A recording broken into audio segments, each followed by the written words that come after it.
from the Ticats Audio Network. This is the CFL This Week with Bubba O'Neil.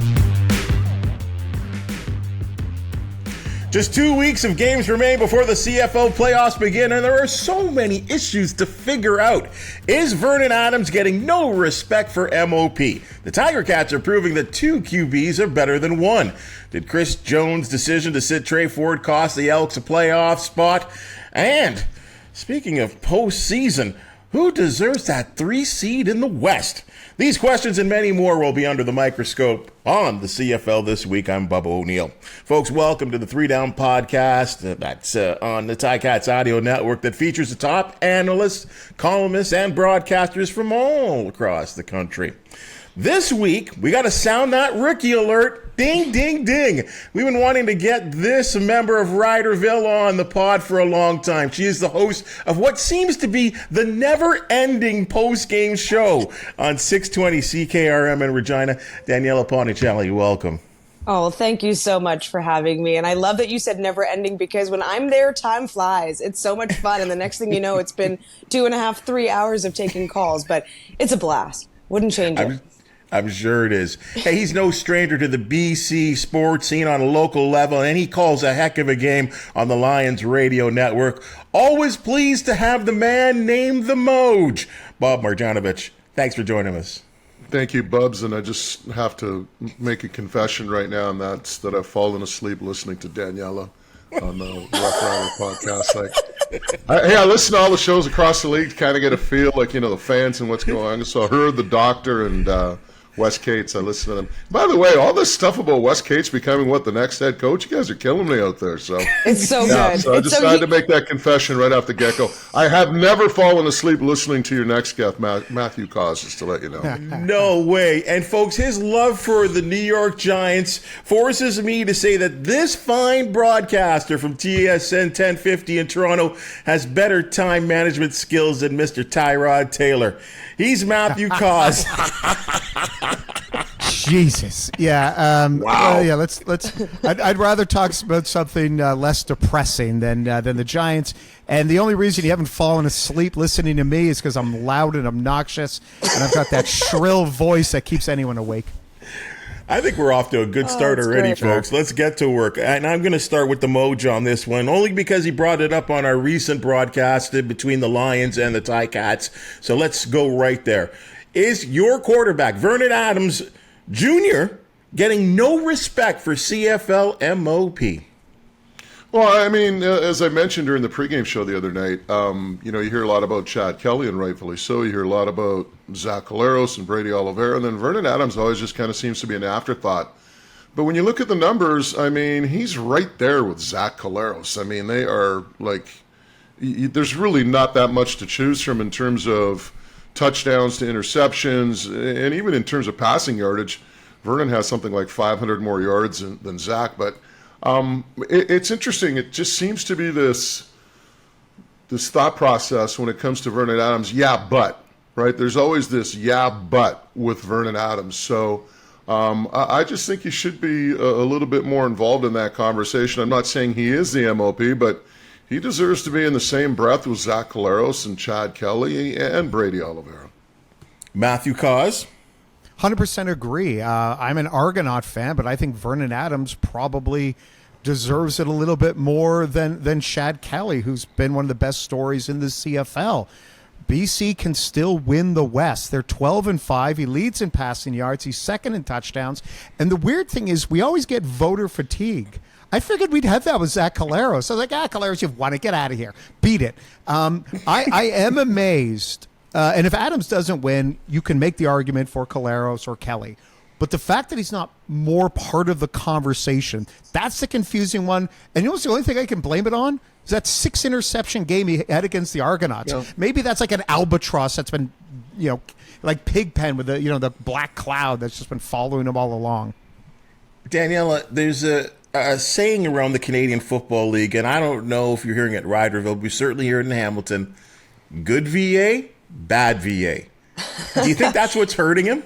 Yeah, I think it's always the question of which Vernon Adams is going to show up. Well, what we've seen since that 6-pick game is is a VA who does show up consistently at that. And I hearken back to that incredible comeback right at home where they were trailing 16-14 into the half, but then they, gave up 21 points to Ottawa in the third, and then they come back with 23 unanswered. To me, that's leadership. To me, that is outstanding. So when you look at that word and you start to go, okay, if we're going to look at one performance with the interceptions, can we look at one performance with a comeback and all of the different discussions around that? So yeah, I do think that more respect could be put on his name. I love the discussion between Kelly and Vernon Adams.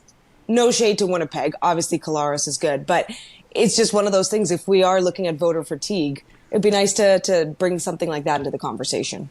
I want to throw another thing in too, Bubba, and I think this has to be thrown into the equation as well. Zach Collaros has put up his numbers having a great running game supporting him and Brady Oliveira.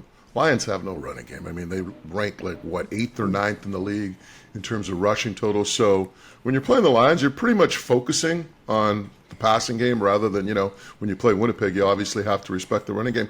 And the irony of that 6 interception game, and talking to Rick Campbell afterwards, they didn't want to take Vernon out. He was their guy.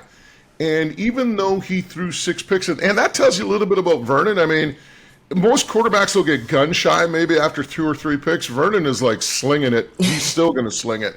And I think by not taking him out in that game, Rick Campbell kind of sent him the message for the entire season. Hey, you are our guy. Despite the fact that we have Dane Evans, a capable backup, guys been started 2 Grey Cup games right behind you. You are our guy.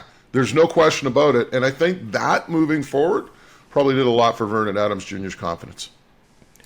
Matt, when you look at what's going on with the BC Lions and the fact that they are knocking on the door for that West title, I mean, and that I think it's a fair discussion that, Vernon Adams has put together an outstanding season.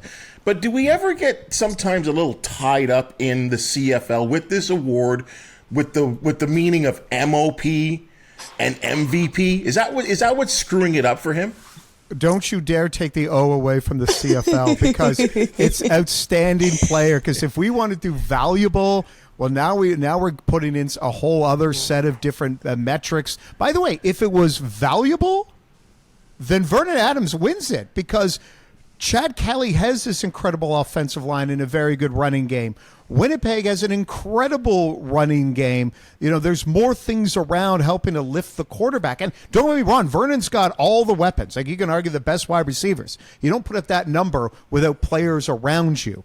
But if I don't want the V. I don't want the most valuable player. I like having the most outstanding player because I think it helps to really define who had the best season.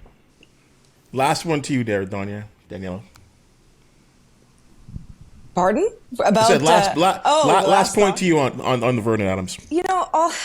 Sorry, I was just getting all wrapped up in what everyone else was saying. But the biggest thing for me is that he has shown up more and more. I'm loving what he's doing with BC. I don't love that he's, that the Riders are where they're at, but that's another discussion for another day. This is about VA.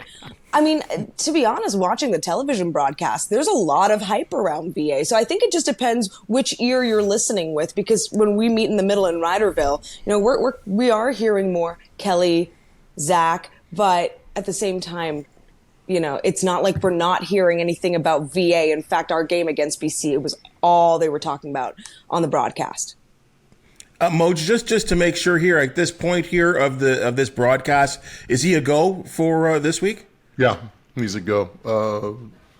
I was at practice yesterday. They just basically had a walkthrough, but he was running with the ones. He feels fine, so he will play Friday against Calgary. Adrian Green, the safety, however, suffered a knee injury, and he will be out of the lineup. But no real big hit there in the sense that the Lions have kind of rotated Green in for Mojay and Ragumba in terms of their packages. So Green is out, Mojay back to safety, and then Ragumba will start at that weak side linebacker spot. Now, speaking of rotation, the Hamilton Tiger Cats for 2 straight games have utilized the talents of Bo Levi Mitchell and Matthew Schultz, which opens up the conversation. Are they getting comfortable with this? Is this a plan of attack, Matthew Cauz? The 2 QB system, can it work and get this team to the Grey Cup? First off, I love the transition you just did there. The segue into this was aces by you, Bubba.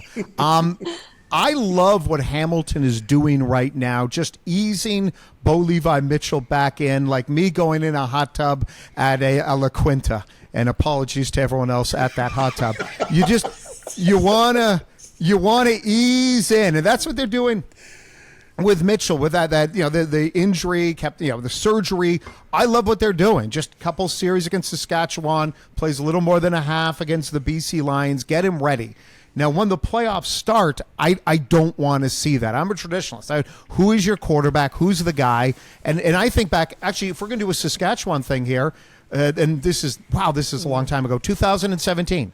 Toronto beat Saskatchewan 25-21 in the playoffs, and Chris Jones, imagine that, him being a little untraditional, kept flip-flopping between Kevin Glenn and Brandon Bridge. So I love what Hamilton has done the last couple weeks and what they'll do after the bye.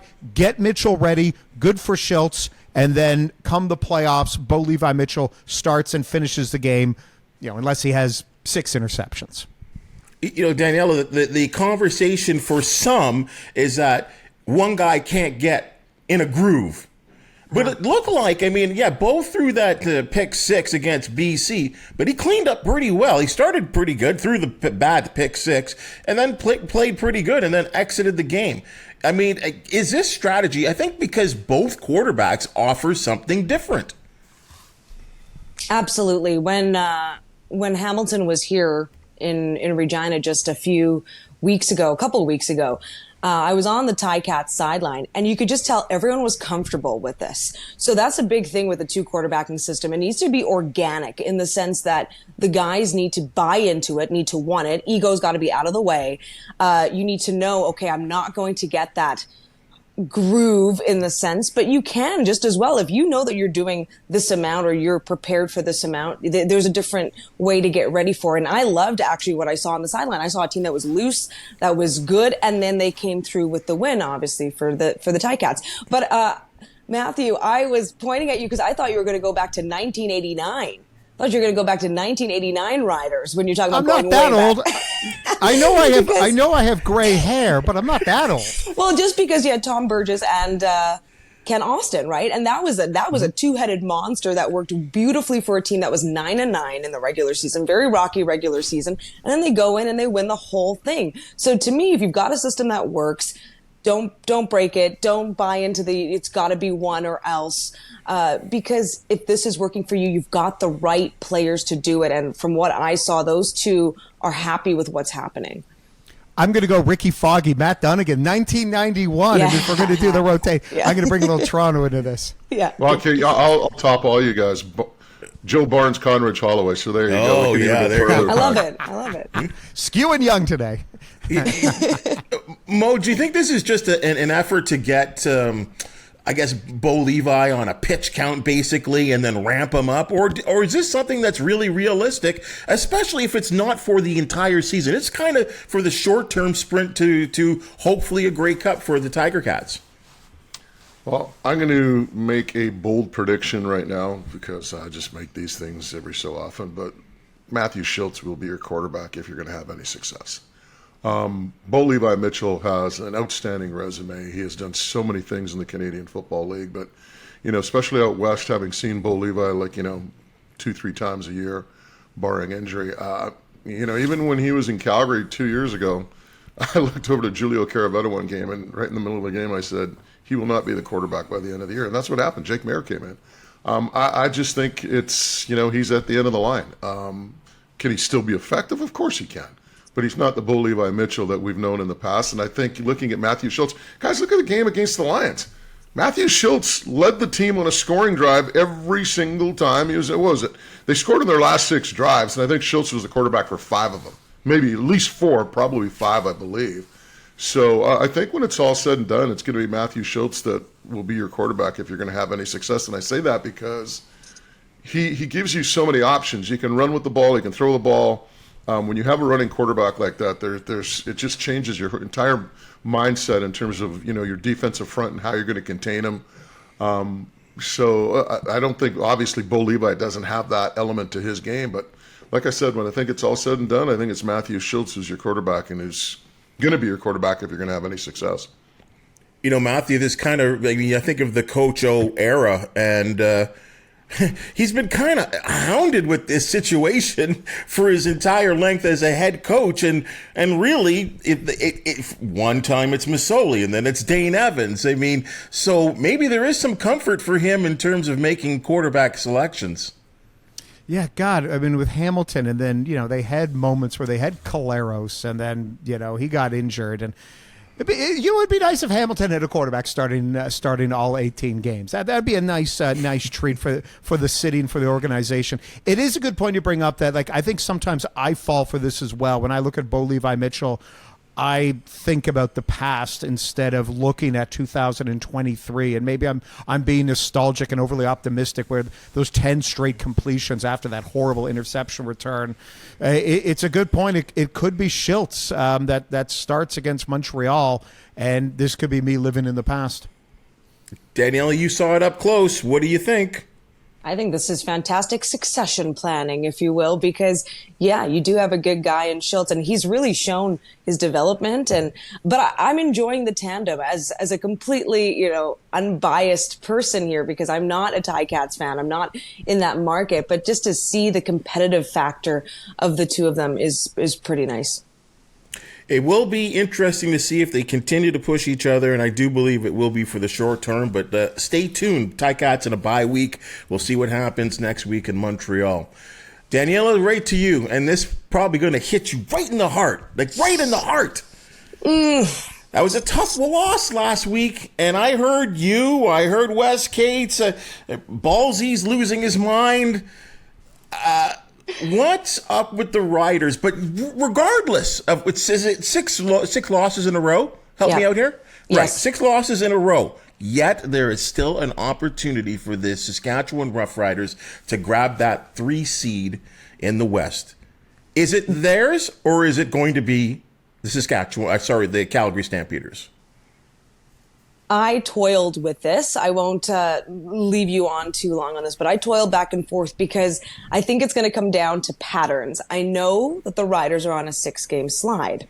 Last year, they finished on a 7-game slide. So are we going to look back that far? I don't know, different team. But looking back at the team that we have, or looking at the team that we have going into this week and facing Toronto, the Riders have been able to beat the best teams in this league, right? BC, Winnipeg, at home. All right. Calgary has yet to put together back-to-back wins this season. And now we're expecting them to go out and beat BC and beat Winnipeg. It's possible. Obviously, they have the tiebreak, and all that it comes down to is whether we lose this game. So I am going to choose Saskatchewan, but I am so ready for the hurt and the heartache and the pain, because at the same time, it has felt a lot of shades of last year. And that to me has been the painful part, because last year people were wanting to obviously correct what was happening. And then this year it's the same thing. Difference, though, is that we don't have our starting quarterback, or our franchise quarterback rather, in play, which is what we did have last year. Matt, when she brought up the word pain, you were smiling. Why? Because that's what being a sports fan is. Yeah, exactly. It's pain. It's one dysfunctional relationship after another. I have to stay being a Giants fan, and I won't go in this long diatribe that there's a better chance. You know what? No, people are more loyal to their team than they are to their partner. But that's a debate for another day. Saskatchewan was the better team than Calgary. I mean, they outgained them. It was just all those turnovers in the third quarter. And to the point is that BC, Winnipeg and Winnipeg and the Lions, they haven't clinched the West. So Calgary's taking on 2 motivated teams. Meanwhile, Saskatchewan's taking on an Argo team where, you never know who's going to be starting or not starting. It's an adventure. All right, Moj, break the tie. To quote the great philosopher king Michael Ball, neither of these teams deserves to be in the playoffs. So I'll go with what Ballsy says there. But, I look at the game. Okay, first off with the Lions, they're going to finish their season before Winnipeg even plays again, right? And Rick Campbell has made it pretty clear that they're going to put the heat on the Bombers. So there's no playing the backups. There's no sitting guys out against the Calgary Stampeders at home on Friday night. So I look at that game. With all due respect to the Stampeders, they'll take the Lions. So then it boils down to the last weekend. Saskatchewan's got to take on a Toronto team that in all likelihood will sit a lot of their starters or some of their starters. Then you look at Calgary playing Winnipeg, and there's the big question. If Winnipeg knocks off Edmonton, then Winnipeg, in all likelihood, will sit some of their starters in that game against Calgary. If Winnipeg loses to Edmonton, which is, don't kid yourself. Remember, this is an Edmonton team that led Winnipeg at the half the last time they played. So, Edmonton probably will be able to compete with them. But if Winnipeg has nothing to play for in that final weekend, I do like Calgary's chances in that game a lot more, obviously. And then, of course, with Saskatchewan. So I think it's going to boil down to the last weekend between those two teams. And, as Daniella pointed out, you're looking at patterns. You're looking at the team that's hot. I would probably have a tendency to go with Calgary just because they're playing better football right now. Oh, interesting. Danielle, let's be honest here, okay? Labor Day happened, right? And it was marvelous. It was unbelievable to see what we saw at the field that day, and it was crazy what they did to the Bombers. And I started to wonder, are they going to push for second place? Well, here we are, in mid-October. What happened? Well, Bub, you're definitely more optimistic than me. I never thought this team was going to be first or second. I was hoping for firmly planted third, which I know, set your sights high, right? Set the bar high. But that's just the team that you have. We're also working with our third stringer, a guy that wasn't even on the depth chart for the first He looked chunk so of the good in season. that game. He did. And you know what? I will even say this. The BC game was more impressive to me. The game before, now I know it's the Labor Day and it's the big stage and the incredible feeling, being on the sideline and watching that was amazing. But the BC game, there was an intensity from every single player that we hadn't seen up until that point, and then we hadn't seen it again after. And even in the Winnipeg game, it was dialed down just even a bit more, and then it just cranked all the way down after that. Part of me thinks, was it the headbutt heard around the world? I don't know. What was it that really set this team on the slide? Because that was the last time we won. So it's to really think about that. But I do appreciate what Bob said about momentum. Yes, Calgary certainly, they could take this and run with it. And they really only have to win one if the Riders lose. And to me, the way that we're mirroring the season last year, I'm braced for anything. I'm not convinced that the Argos, even with all of their backups, and they're not going to have all backups, could still come in and win. Matt, this has got to blow you away. I can't remember a team in back-to-back years having this kind of collapse after some promise in the first half of the season. Yeah, and the good point you brought up, Danielle, earlier. 1 year it's with the starting quarterback. Now it's with a guy who's 7'4", and very tall. I know. We always focus on it. If he's having a bad game, well, he's tall. But all the bad luck. No, I shouldn't say bad luck. Excuse me. But that Saskatchewan Calgary game with just the turnover on downs, Calgary had 200 yards of offense in that contest, and yeah, just right now with Saskatchewan, they feel a little snake bit. What I wonder about is, does the fan base want the Roughriders in the playoffs, or do they want them out because maybe that leads to a bigger shakeup with the front office? I imagine that debate is going on among the minds of a lot of Roughrider fans. Can I field that one quick? I mean, yeah, we've heard it many, many times, but people will always skew drastic, right? When things are not, and we know that. But what I mean by that is, even at the beginning of the season when we had wins, people were upset that the wins weren't better. So we didn't deserve those wins. And I remember saying, excuse me, I'll take all the wins we can get, knowing careful what you anything wish for. can go down the line, right? So what I'm trying to say is, yes, you're right. I think there is a contingent of fans who are secretly saying, you know what, if this just goes down the tubes like it did last year, maybe that wholesale change we've been waiting for is happening. I caution that and say, even if we get to the playoffs, there will be changes, folks. Rider Nation will not be the same. Riderville will not be the same next year. It can't be. And also there will be changes just by merit of contracts ending and certain shifts that will be happening. So that's all I'll say to that. But yes, Matthew, you hit the head. There's definitely a contingent of fans who feel that way. Just send it straight down the toilet. Let's flush it out. Well, I think the big thing, and Daniella can probably weigh on this, obviously, during the post-game show, for 8.5 hours every game. Consumer confidence, and just listening to you guys' post-game show, it just seems there is zero consumer confidence in the Roughriders coaching staff and the Roughriders front office. And from what I understand, they're bumping up ticket prices next year. So if I'm not mistaken, Daniella, maybe you can correct me on that. I believe I saw something about ticket prices going up. But regardless, it's about consumer confidence, about your fans having confidence in the front office and the regime that you have in place. And right now, I just don't see that happening in Saskatchewan. And if they want to get some of those fans back in the building, they're going to make some changes.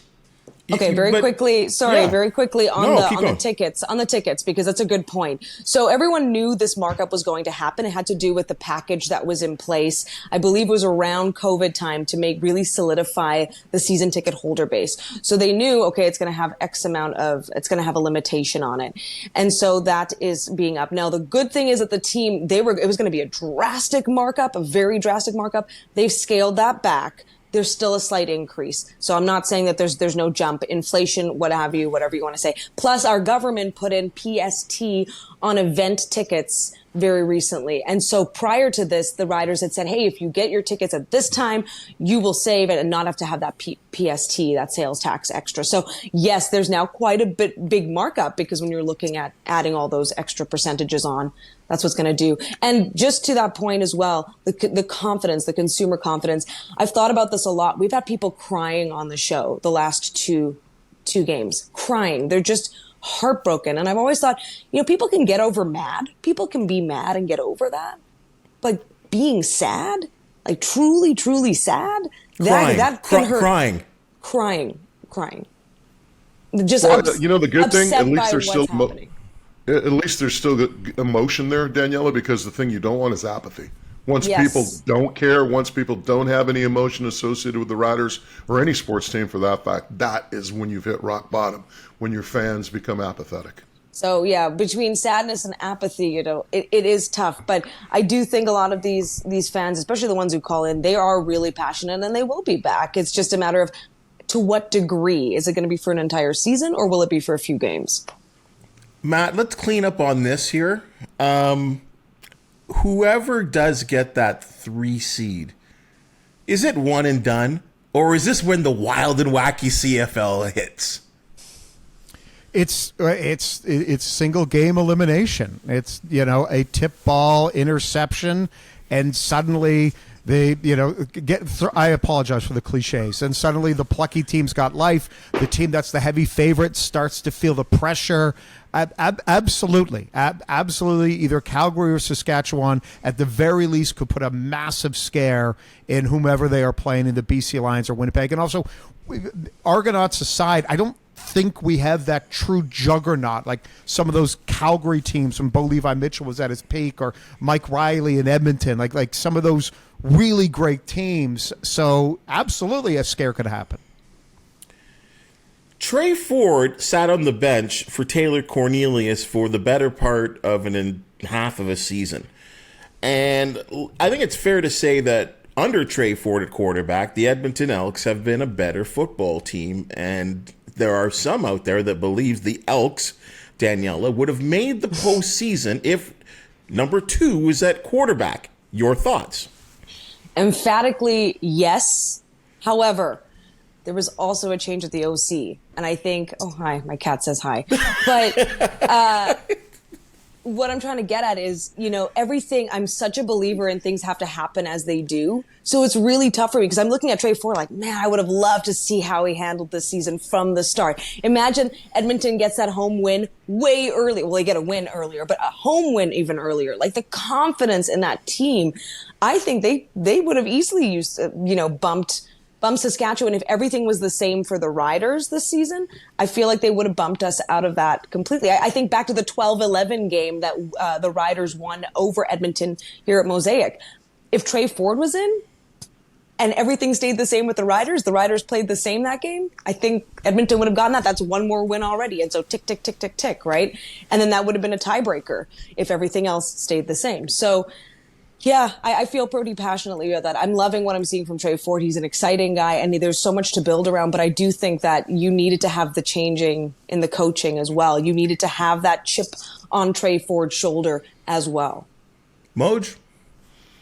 It's a tough one. And, you know, I say that because it's easy to look at it and just say, put Trey Ford at the start of the year, look what he did, boom, another win or two. But, you know, you just wonder, you know, you heard stories about Trey Ford not being ready, that he had a bad camp, that he needed a little bit more time. The other thing, too, is that once he comes, say he starts the first game of the year, there's more of a book on him in terms of defensive coordinators being able to game plan. I thought what Ryan Phillips did in that game against Edmonton and what the Lions defense did, they completely neutralized his mobility for the most part. So, you know, it's a tough one, but I'll say this. Would they have won one or two more games with Trey Ford? I'll throw that into the. I'll take that and say, yeah, they probably would have made the playoffs.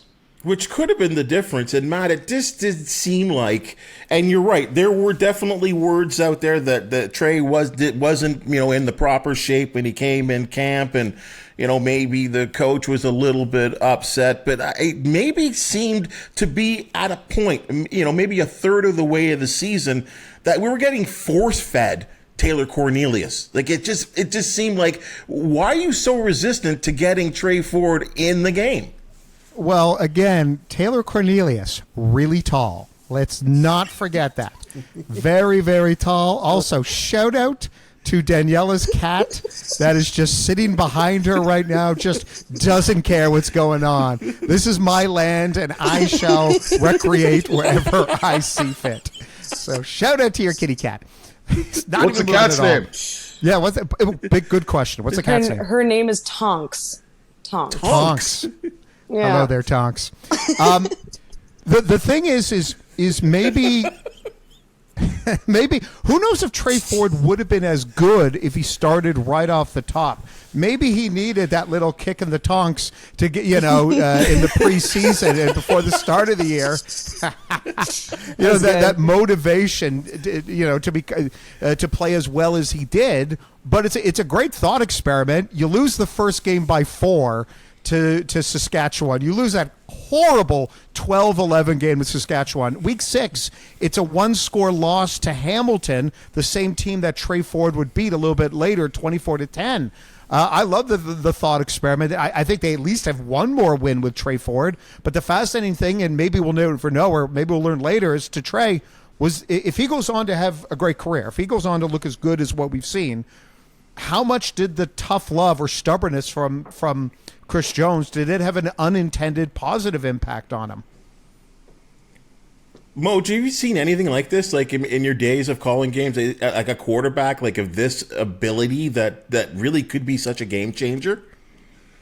Well, I think the big thing with Trey Ford is that he has the ability to extend plays with his legs, and just, you know, that's what people see. But, you know, the one thing about Ford, he is going to have to be, at some point, he's going to have to learn how to read defenses, how to make those throws, you know, what throws to make. And I think right now a lot of people are getting caught up in the athleticism, and rightfully so. I mean, some of the plays he's made are spectacular. But Julio Caravetti always has a great expression. He says, you know, some quarterbacks will just run to run. Other quarterbacks run to throw. And I think we're already starting to see that with Trey Ford, right? He's running, yet at the same time, you know, he's still looking for receivers downfield. Conversely, you look at a guy like Dustin Crum. I think there are points this year where he was just running a run, right? He wasn't like, you know, looking downfield and trying to make those throws. But that's the thing that's impressive about Trey Ford, is that he's running, yet at the same time, he's still running and looking to make a throw. So, I mean, the kid's got all the skills. It's just, you know, putting it all together right now and moving forward. But, yeah, I mean, there's going to come a time where, you know, he will have to learn the skills of being a quarterback in terms of reading defenses, in terms of, you know, making the necessary audibles. You name it, right? I mean, there's so many things that go into being a great QB. So give him time. I think, you know, given what we've seen and given his personality, I think the Elks have themselves a winner in Trey Ford. I think for the CFL, let's just hope that he's around next year, that there's not an NFL team that poaches him off next year. Like, I mean, it can be, obviously there's an incredible amount of athletic ability that I think any football team around the world would be interested in. If I may be selfish for a moment here, shame on Nathan Rourke and anyone else to try to live their dream and make more money in the NFL. You're hurting my ability to enjoy the CFL at the highest level, and in the end, it's all about me. Trey Ford, never leave. Nathan Rourke, come back, because I am a selfish person who wants my sports happy. I'm okay with that. This is not the NFL this week, so I'll go with that. Hell yeah. Matt, get us going on this one here. And I know there could be many opinions of this. I've already thrown this out to a couple of people, and boy, the opinions have been various. Flag football is now an Olympic sport. Okay? That's all. Your thoughts? Okay, two things. One, the one Olympic event that needs to happen is not flag football, it's tug of war. Imagine two countries doing battle. Who's the strongest? America versus Canada. You have a men's division, a women's division, a mixed division. Suddenly Norway's taking on Sweden. And then in the middle, you need the mud pit. You need the mud pit, and everyone is wearing white. You would watch it, you know it. As for flag football, I love the idea of it because we'll get to see athleticism displayed, but I want full tackle football. I want a country that has never played football put a team together and get wiped out 99-0 by America, like when Alabama takes on North Tennessee Tech. So give me some tackle football, give me some tug of war, and let's get to it. It's nice to know that day drinking is alive and well in cottage country in Ontario. I'm in cottage country. What do you want me to do? I got a beautiful bottle of Bordeaux. Also, it's German Riesling. It's low alcohol. That's my morning wine is German Riesling. Notice how he prefaces it by saying that's his morning wine. So you got like a rotation throughout the day. You're like my producer, Mike Whittingham. It's the same thing. Day drinking all the time. Morning wine, afternoon wine, evening wine, nightcap wine.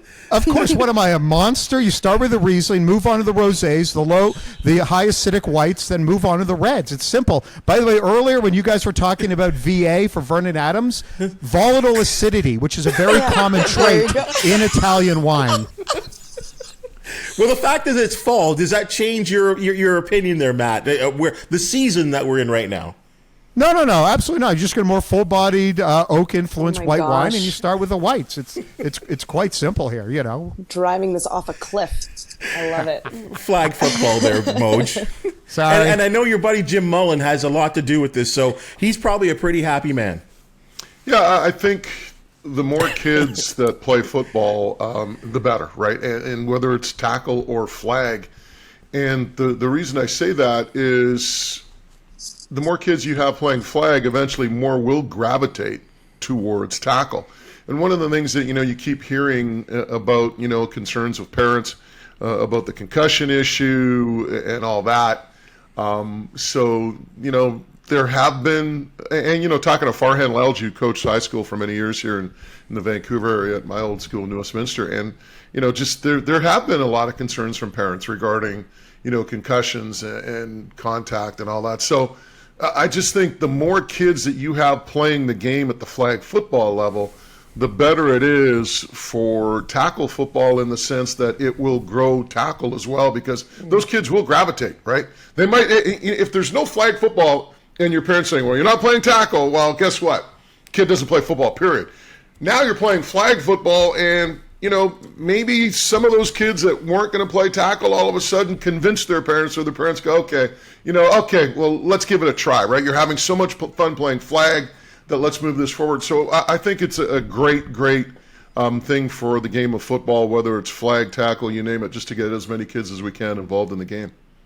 Danielle, and I agree. I agree with everything the Mo just said there about football, but in the Olympics. And I know, they recently just took out breakdancing. The Olympics, it just seems not like an Olympic sport. Oh, goodness. I don't buy into that anymore. I think the Olympics has become sort of this experimental place to try out those different sports in there. The biggest thing that the Olympics is looking for is, can we do it within our parameters, whether that's we have gendered teams, whether we have this, whether we have that. So that's what they're looking at. And barriers to entry is huge. And so flag football, kind of tick, tick, tick, all of that. You don't need the big schemes that you would for tackle football. Although, Matt, Matthew, you made me laugh so hard with the 99-0 because I am here for the chaos. We know that the U.S. would just absolutely U.S. and Canada would absolutely thump everyone else. And likely that might still be the case with flag, except at a recent sort of test run for this Olympics bid, right, which of course has a lot of backing from the NFL. So regardless of what we think about the sport, you've got big players, right? Big players involved. But at a recent test event, the Americans won the men's side, but it was Mexico that came through with the women, and they won in the final. So, that's kind of exciting. There's definitely a lower barrier to entry, which means more countries might be inclined to make those teams and be competitive with them too. So to me, I've never been someone who really cares. Like, I love the fact that breakdancing is happening next year, and then I guess they just decided to pull it the year after. So let's enjoy breakdancing for one Olympics. But I think they're just trying to figure out what could fit within it. And I'm not a purist in that sense. I'm definitely like, yeah, show off what you can do, make it cool. I might be interested in covering that or seeing more of it. But Matt, you are a traditionalist. I like to dabble in between the two, but yeah, there's part of me that's absolutely a traditionalist. But in the end, this flag football done right is a high level of athleticism, so I'm certainly here for that. I find I would probably tune into that more than, say, discus. Apologies to all the discus athletes out there, but you're a frisbee, but with more muscles. And imagine like ex-NFL players like Barry Sanders gets in shape, or here comes Randy Moss. And to Moja's point earlier, if this helps to get more people, young people into football, I'm all for it. And again, apologies to discus. I think you make a great point. And who's going to come out of the woodwork to be part of this U.S. team or Canadian team, right? I mean, how many of these athletes who have played the National Football League look at this and say, hey, this is the Olympics. I've never been in an Olympics. I want to partake in this experience. So I'm really interested to see the composition of the teams when it's all said and done. And I guarantee you're going to see one or two guys, maybe even more, on both sides of the border kind of step out of the woodwork. Yeah, Tom Brady. I mean, hey, why not? Right? Can you imagine Brady in the Olympics playing flag? Well, I mean, he played flag basically his entire career in New England. He never got touched. So it's just, to me, it's going to be really interesting to see the dynamic of who comes out and plays for the respective countries. Save this clip, because just watch when Tom Brady does step out as the quarterback. All right, you guys, flag football for the Olympics. It's an Olympic sport. I'm in. I'm totally in. Come on, Bubba, be positive. You're such a negative guy. Come on. I just try to stir the pot. Okay, game of the week. Only 3 games this week. Calgary at BC, Toronto at Saskatchewan, Edmonton at Winnipeg. Moj, the game of the week is? Well, I think you have to go Calgary, BC, just given what's at stake for the Stampeders, and also for the fact that the Lions are not going to take their foot off the gas in terms of trying to track down the Winnipeg Blue Bombers. So to me, that's the game of the week, with all due respect to the other ones. The Lions clearly want to finish off their season on a positive note. Calgary is trying to track down Saskatchewan for that final playoff spot. So I think it's going to be a very good football game. I mean, for Calgary, it's a playoff game, right? I mean, all these games moving forward for the Stampeders are basically playoff games. So I think you're going to look at a very intense game, and looking forward to calling it on Friday night. Danielle? Took the words right out of my mouth. I have it in my notes, Calgary at BC. To me, that's where all the stakes are at. And of course, it happens to be the very first game of the weekend. But for the Saskatchewan Roughriders, it has big implications. So, I mean, certainly the Riders need to win Saturday if they have any real hope in this, and to kind of keep it, unless Calgary drops both their next 2. But yeah, we'll be keeping an eye on that game for sure. Matt, any chance that the Argos take a pass and just forfeit the game? Yes, please. No. They need to get 16 wins. Get 16 wins, tie Edmonton, get Devarius Daniels his 1,000 yards. But I'm sorry, Bubba, I want to go in a different direction. It's a clean sweep. It's the game with the most implications is Calgary at BC. Can I just go back to the Argos for a second there? And I know, Matt, again, you're a bit of a historian. Does this, and I heard this opinion from a Ticat fan, okay? Does this bother you in a sense that this team may be the best Argos team of all time? For them to be the best Argo team of all time. They're going to have to win 2 more games in a row. You got to tie the regular season record. Then you got to win 2 more games. We've seen Toronto upset Winnipeg, upset Calgary, Ottawa upset Calgary. We've seen these juggernaut, behemoth teams losing the Grey Cup. So they're going to have to do that. Then we can have the conversation. And the pushback is an easy one. The 96-97 Argonauts, stacked with all-stars, stacked with guys who eventually would go on to the Hall of Fame, taking on a Montreal team with Tracy Ham and Mike Pringle and lots of great defenders, and Jeff Garcia in Calgary. So you could say that maybe the degree of difficulty for those 15-3 Calgary teams was harder than what this current Toronto one is. So that is the pushback. But Toronto needs 4 wins in a row, then we can enter in the conversation. Mo, you remember that team, the Doug Flutie team? They were unbelievable. Is there any comparison? I mean, they're both very entertaining teams. They're both very solid teams. But I think the bottom line for me is if you want to be considered the greatest, and to Matthew's point about winning 2 more games, I think it's winning 4 more games. And that is winning out in the regular season and, of course, taking care of business in the playoffs. I don't think you can ever consider yourself the greatest team in the history of an organization if you can't win a championship. So for me, that will be the deciding factor with this Argos team. If they win the Grey Cup, put them up there, and you probably have a great argument for them being the greatest. But if they don't, I don't see how you can enter that conversation without a championship. And Danielle, can I go to you for this Calgary at BC game? And maybe I can open up to all you guys as well, too, on this. I mean, we've been talking for pretty much every single podcast for the entire season that the Calgary Stampeders and their inability to score touchdowns has really hurt them. And that, you know, Rennie Paredes he's a possible MOP candidate, really, with the season that he's had. Do you see them having any chance at BC? Oh, come on. Yes. I mean, it's the CFL, right? And that's what I love about this league is that there's always a chance. But yeah, I just think the Lions, they're playing great football. They've really dialed into their identity as a team.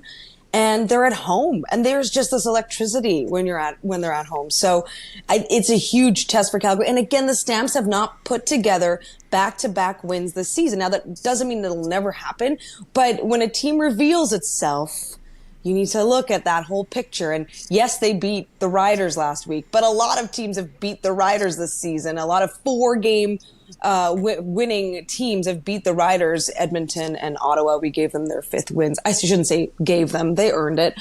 But it's just one of those things, right, where I just don't, like, again, I think BC would have to falter to really help boost the Stamps. I think if BC's playing at their level, I don't think Calgary's going to meet them there. Matt, you have something called, I believe, your confidence level pool. Yep. Where is your confidence level with the BC Lions here in this game against Calgary? It's 10 out of 10.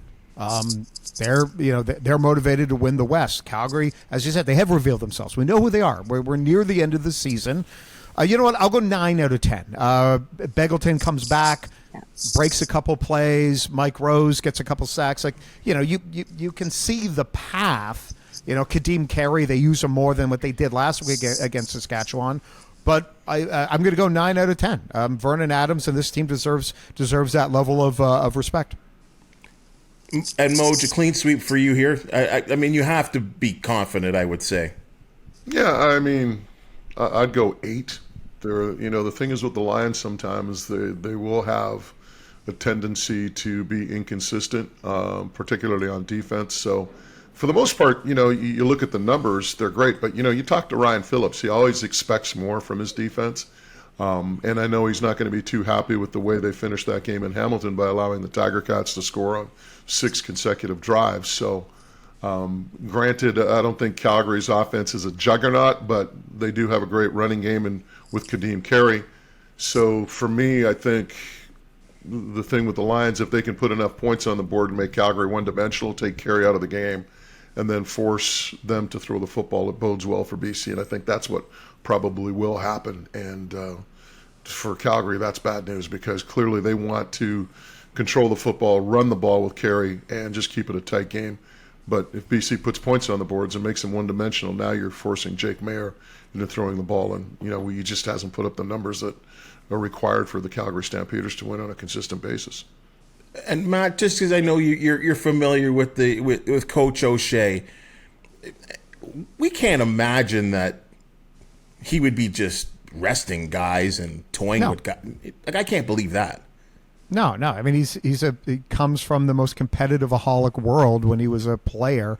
No, absolutely not. He's going to want to crush everyone. Daniel, your same thoughts about that game?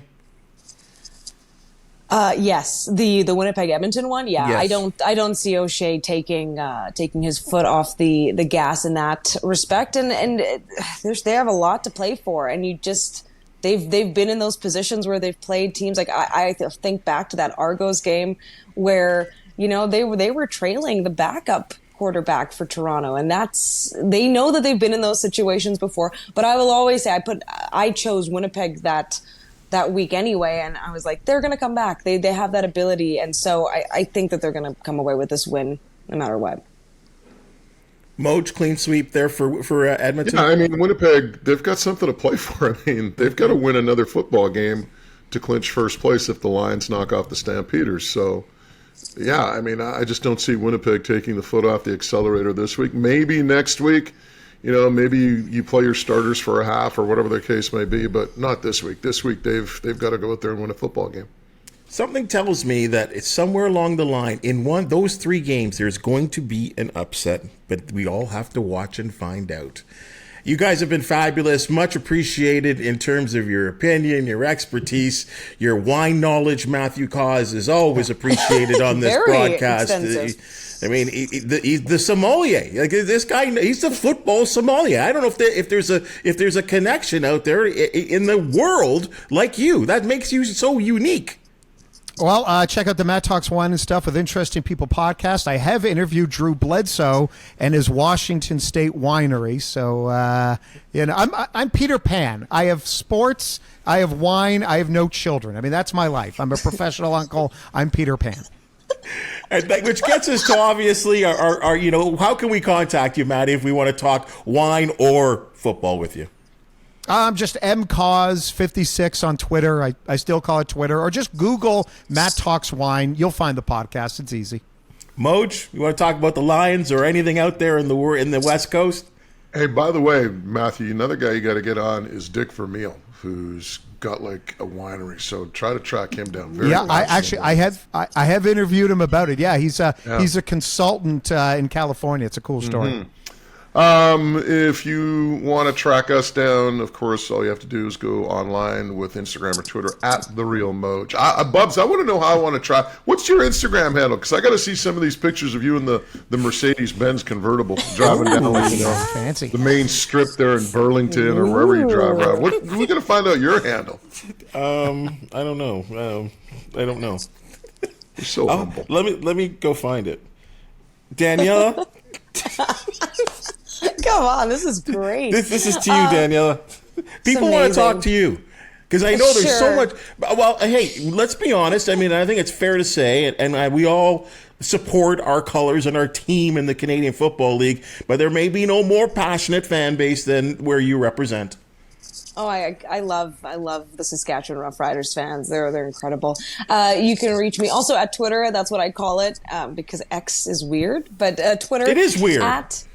At D Ponticelli. So hopefully you can figure out how to spell that. D Ponticelli TV. That's the handle there. And then I'm also, on Instagram and Facebook, but really Twitter is the best way to reach me quickly if you're just somebody I haven't met. I don't usually like to interact with people I haven't met on the other platforms. Just a little safety thing. We'll just leave it at that. So yeah, that's kind of how that goes. And by the way, you are right. Saskatchewan fans are diehards. They have this old lady that phones her show. Well, when I was watching practices when Ken Austin were here, they had guys running around doing stuff. Yep. These guys are just walking around during practice. I mean, this lady's like 80 years old, and she's talking about watching practice every day. So, yeah, you talk about hardcore Saskatchewan's it. That's what we love. Isn't that why we love this game? Quite honestly, especially from across the country. One quick question there for our rookie here. Danielle, of course, we have to do some research here, and of course, just finding out about your career and all. I hear the word Daniella Ponticelli, and I would think Italy. Does Greece come in somewhere here? No, No. not All right, Greece. okay, No. Fair enough. But, yes. I'm just thought laughing because I feel like this is the question I get asked the most. So that's Really? why, yes, I am Italian on my dad's side, hence why my last name is very Italian. But all 4 of my grandparents came from different countries, and I was born in South Africa. So just like throws a little wrench into everything. And then, but the Prairies have been home for the last 23 years. Yeah, last 23 years. So that's where I'm at. Hey, Bubs, here's a little tip for you. If she was Greek, it'd be Nick or Christina. There's no Daniela in the Greek language.